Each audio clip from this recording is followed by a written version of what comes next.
Good morning সবাইকে। আমি সকালে ঘুম থেকে উঠেই নিজের বিছানা ঘর গুছিয়ে নিয়ে বসে পড়লাম রোজকারের মতো ছাতু খেতে। ছাতুটা খাওয়া হয়ে যাওয়ার পরেই আমি বেরিয়ে পড়লাম সাইকেল নিয়ে স্টেশনে যাব বলে। প্রথমে ভাবছিলাম বাপি হয়তো সাইকেল নিয়ে আজকে কাজে চলে গেছে, কিন্তু সাইকেলের ঘরে গিয়ে দেখলাম সাইকেল আজকে আছে, বাপি আজকে সাইকেল নিয়ে কাজে যায়নি।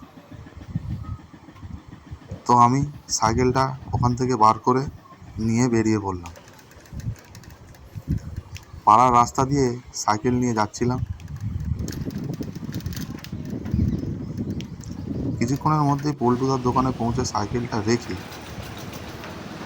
পল্টুদাকে বললাম, দাও পাতা দাও। হ্যাঁ 60-এর আর কাজ আছে, কাজ থাকলে দিতে বলে যা খাতাগুলো।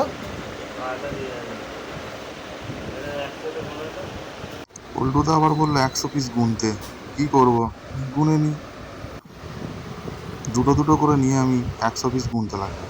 গোনা হয়ে যাওয়ার পর প্যাকেটে পুড়ে সে কাজগুলো নিয়ে আবার বাড়ির দিকে রওনা দিলাম।